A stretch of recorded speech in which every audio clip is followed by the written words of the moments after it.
जय हिंद दोस्तों, आप सभी का स्वागत है जेस पॉइंट 95 पर।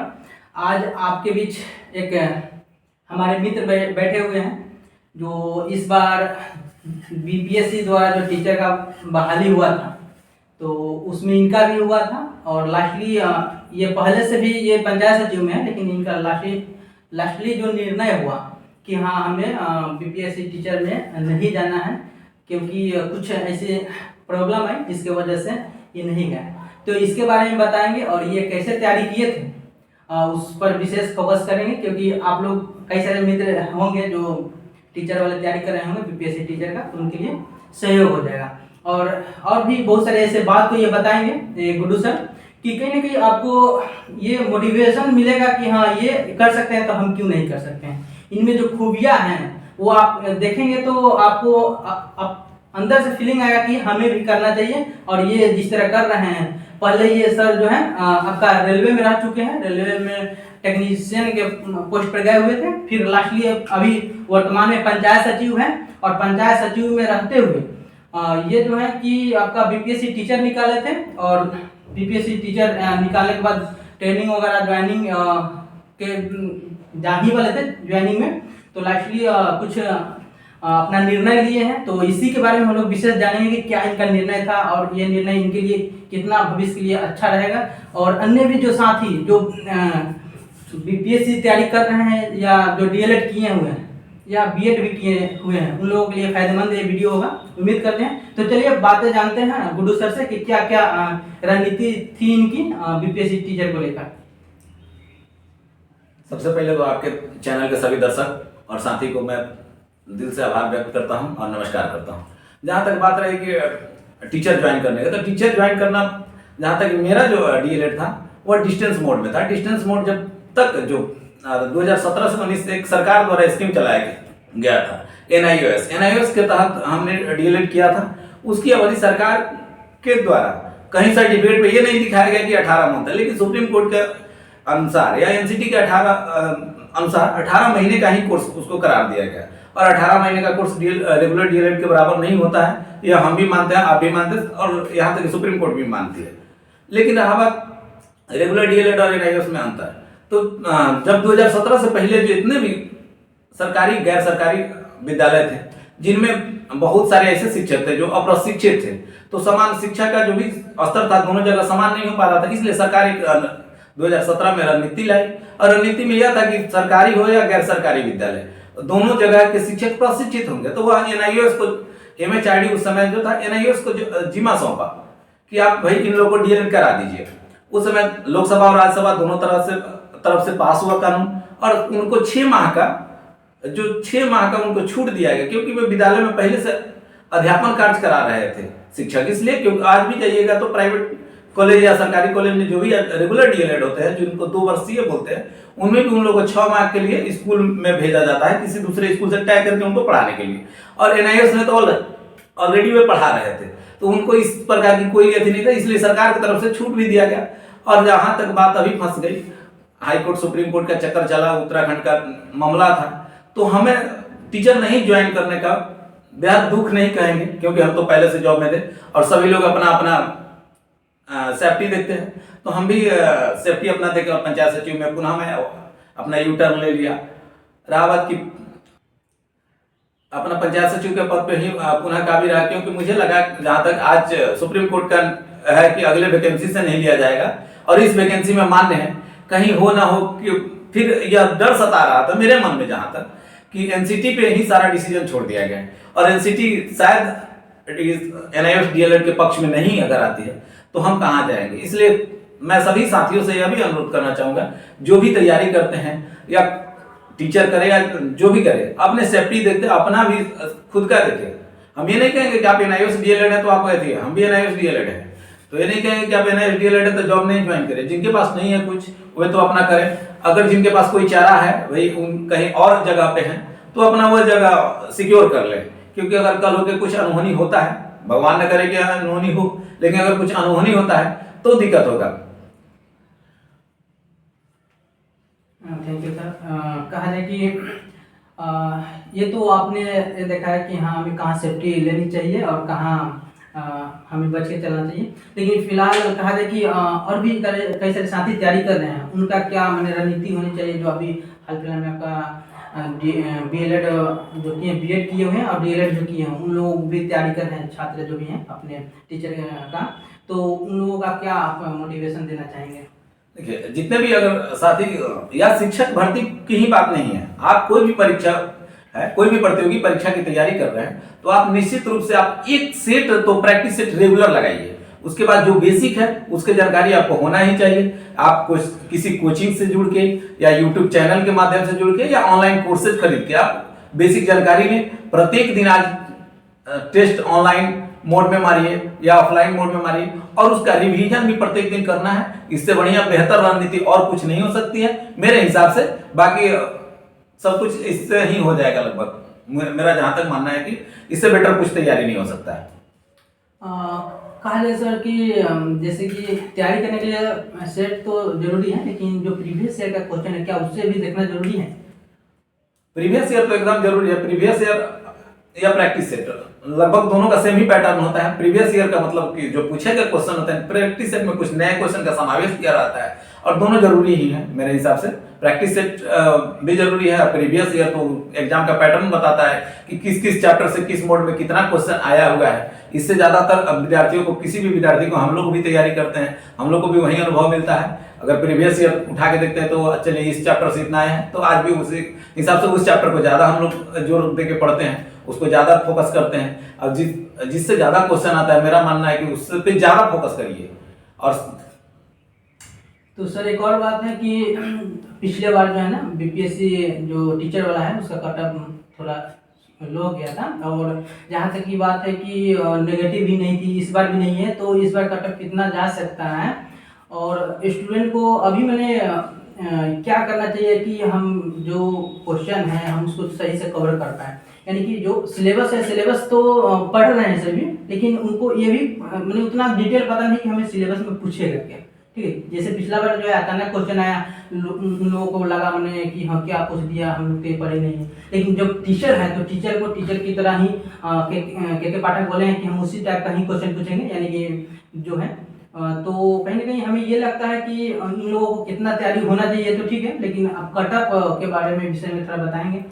देखिए, सिलेबस का बात रहा, कोई भी अगर 1 to 5 पढ़ाना है तो इसका मतलब नहीं कि आपको 1 to 5 तक का ज्ञान होना चाहिए। आप शिक्षक हैं, आप अगर ग्रेजुएशन प्लस DLED हैं तो आप 6 to 8 तक जाते हैं। अगर इंटरमीडिएट प्लस DLED हैं तो आप 1 to 5 के लिए जाते। तो आपके इंटर स्तरीय ज्ञान का जो भी होता है पूछा जाता है, नहीं कि 1 to 5 के नॉलेज आपसे पूछा जाएगा।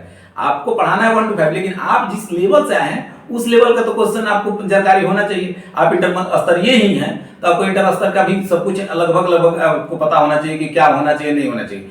इतना बेसिक मैथ भी आपका जो भी है 10th लेवल मैथ है, उसको भी जानकारी आपको होना चाहिए कि भाई 10th लेवल तक अगर आप संयोग से आपका प्राइमरी में सिलेक्शन होता है, हम ये नहीं कहते हैं कि आपका क्या है, लेकिन अगर प्राइमरी में सिलेक्शन होता है, लेकिन कोई ऐसा स्कूल है जो 1 to 10+2 चलता है, अगर वहां आपको अगर 6 to 8 या 9 10 में आपको भेजा जाता है तो क्या आप क्लास नहीं लेंगे? इसलिए आपको अपने बेस जिस से है आपको वहां तक की जानकारी होना जरूरी है, और बेसिक तो पूरा जानकारी जरूरी है कि आप 1 to 5 में जा रहे हैं तो ये नहीं कि आप मैथ ही सिर्फ पढ़ाएंगे, वहाँ हिंदी नहीं पढ़ाएंगे। नहीं, आपको वहाँ हिंदी भी पढ़ाना है, आपको मैथ भी पढ़ाना है, आपको साइंस भी पढ़ाना है। तो इसलिए आपको सब कुछ ध्यान में रखते हुए तैयारी करना है, और वहाँ भी क्लास में जाकर बेहद बच्चों को आप बढ़िया रूप से शिक्षा दे पाएंगे। हाँ, तो सर ये कट ऑफ के बारे में क्या आपकी राय है कि कितना तक जा सकता है? पहले से ज्यादा जाएगा या कम हो सकता है? देखिए, स्वाभाविक बात है कि पहली बार में सीट ज्यादा थी तो कट ऑफ कम था, इस बार सीट थोड़ा कम है तो इस बार कट ऑफ ज्यादा है। अगर पहले वाले जो कट ऑफ है उस पर आप नहीं रखें, कट ऑफ तो स्वाभाविक है कि कट ऑफ बढ़ेगा, उससे 5 नंबर सभी में प्लस कर ले। खास करके 5 से कम नहीं रखे। जितना भी जनरल अगर 66 बना था तो आप इस बार रखिए 72 75 रखिए प्लस, आप रखिए 75 प्लस नहीं रखिए जनरल का कट ऑफ। अब BC का बात है तो उस प्रकार से आप घटाते चलेंगे। हाँ, कुछ महिला लोग को फायदा हुआ था कुछ सब्जेक्ट में, लेकिन अगर प्राइमरी लेवल का तो इस बार कट ऑफ रहना है। आप खास करके 6 to 8 में तो सीट जितना कम है उससे हमें नहीं लगता है कि उतना कट ऑफ यहाँ भी पूरा वेरी करेगा, पूरा कट ऑफ ऊपर रहेगा। तो एक और था सर कि जो अभी हाल फिलहाल में जो 1 से 5 वाले जो टीचर थे ज्वाइनिंग किए थे तो उनसे मीडिया वाला कुछ सवाल पूछा था, तो क्या सामान्य ज्ञान बिहार का उन लोगों को पढ़ लेना जरूरी था, या हमने अभी जो आगे टीचर वाले जो ज्वाइन करेंगे उनके लिए कैसा रणनीति रहेगा सामान्य ज्ञान का? देखिए, सामान्य ज्ञान तो आपको अगर बिहार से है तो बिहार के बारे में नॉलेज होना जरूरी है, या बिहार के एग्जाम की तैयारी करने तो आपको बिहार के बारे में नॉलेज है। लेकिन खास करके उन मीडिया को भी बताता हूँ जो अगर वैसा ही क्वेश्चन पूछते हैं उनको उतना ही तक आता है जितना तक है। ऐसा कुछ नहीं है कि एक क्वेश्चन अगर कोई शिक्षक नहीं बताए तो उनके आप ज्ञान का अंदाजा लगा सकते हैं। ये क्वेश्चन जवाब देने या ना देने से उनके ज्ञान का अंदाजा नहीं लगा सकते हैं। आप भी ऐसा कुछ नहीं है कि आप मीडिया हो गए तो आप बहुत कुछ जान के आ गए हैं, आप तो ऐसा तो नहीं है चांद से आ गए हैं। लेकिन रहा बात बिहार का जो सामान्य ज्ञान है उसकी भी जानकारी हमें रखना जरूरी है। हमने तो आपको पहले ही बोला कि आप 1 to 5 के टीचर हो रहे हैं, तो ये जरूरी नहीं कि आप 1 to 5 में जाएंगे। आपको 10+2 स्कूल मिलता है तो वहां आपको 9th-10th में भी मिलता है पढ़ाने के लिए, तो आपको जाना पड़ेगा, पढ़ाना पड़ेगा।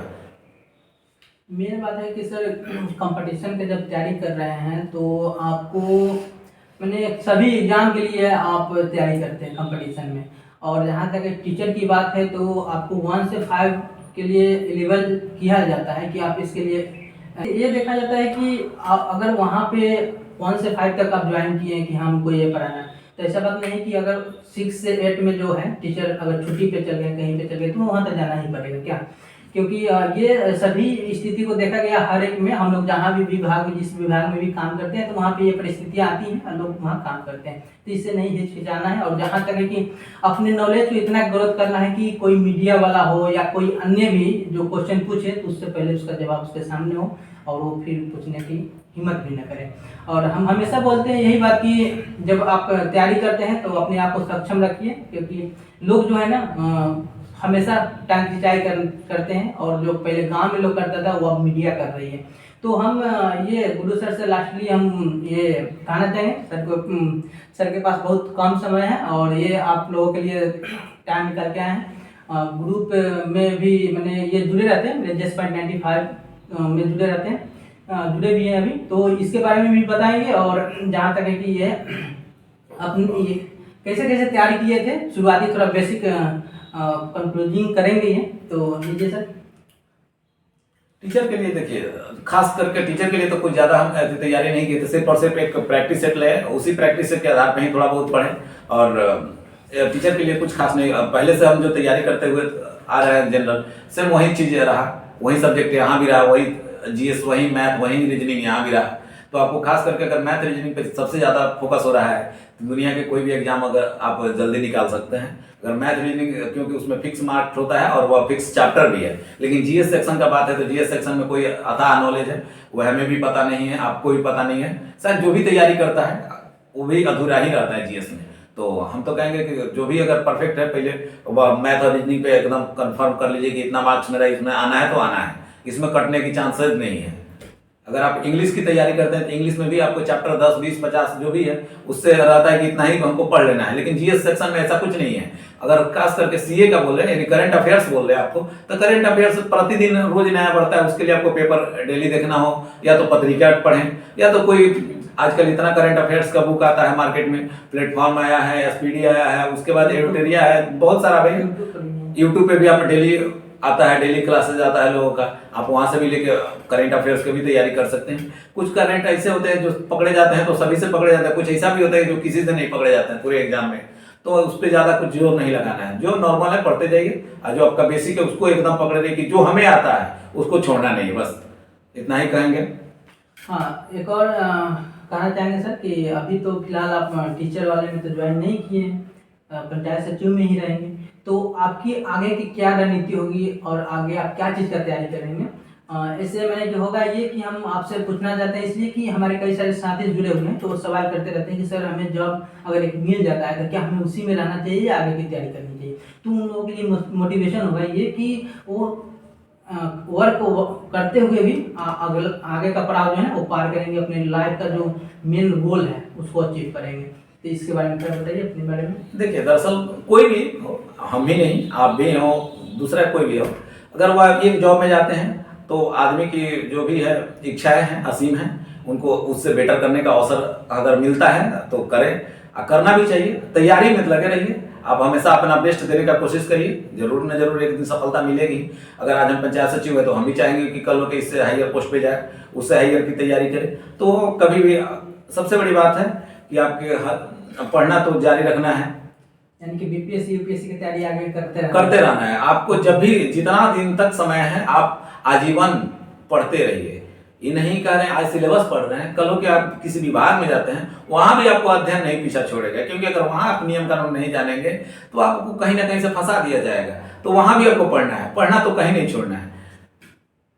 और पढ़ना है तो मस्ती के साथ। हस्ती उसी की जिंदा है जिसके दिलों में मस्ती है।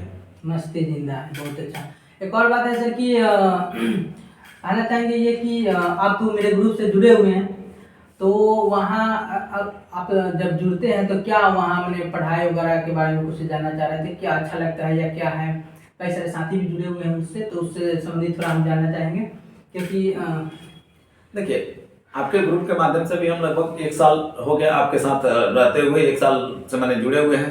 तो हमें तो वहाँ बहुत अच्छा लगता है, जो आपका डिस्कशन होता है बहुत अच्छा लगता है। और जितना देर ही समय मिले शायद उस JS.95 से आप जुड़े। बिल्कुल। तो यही है कि हमारे साथ जो भी साथी जुड़े हुए हैं तो अच्छा से तैयारी कर ही रहे हैं। कई सारे साथी का बीपीएससी में हुआ भी है रिजल्ट, जैसे आपका धीरेन्द्र सर का इस बार ही 67वीं बीपीएससी में आपका प्लान असिस्टेंट ऑफिसर मिला है। और वो हम लोग साथ ही तैयारी कर रहे थे, अपना ग्रुप के माध्यम से डिस्कशन करते थे, जिसमें 5-6 लोगों का रिजल्ट आया था। कुछ नंबरों से मैंने लोग इस बार रिजल्ट नहीं है, लेकिन एक सदस्य का हुआ है जो धीरेन्द्र सर है। और जहाँ तक है आगे की तैयारी जारी है, और जो भी साथी का नहीं हुआ है हमें लगता है अगला बार जो है ना खाली नहीं जाएगा। और मेहनत सभी कर रहे हैं जो भी साथी है, इंटर स्तरीय भी कई सारे साथी हैं, दरोगा का जो तैयारी कर रहे हैं, रेलवे का तैयारी कर रहे हैं, बिहार पुलिस का तैयारी कर रहे हैं, सब जुड़े हुए हैं हमसे भी, हमारे चैनल से भी। और जो डिस्कशन ग्रुप है वहाँ पे भी जुड़े हुए हैं व्हाट्सएप ग्रुप से। तो अगर चाहते हैं आप लोग भी जुड़ना तो जुड़ सकते हैं। सर से आपको बातें कराएं, क्योंकि इनकी बहुत अनुभव थी और इन्होंने कई सारे लोगों को गाइड भी किया है। और जहाँ तक है नॉलेज की इनमें कमी नहीं है।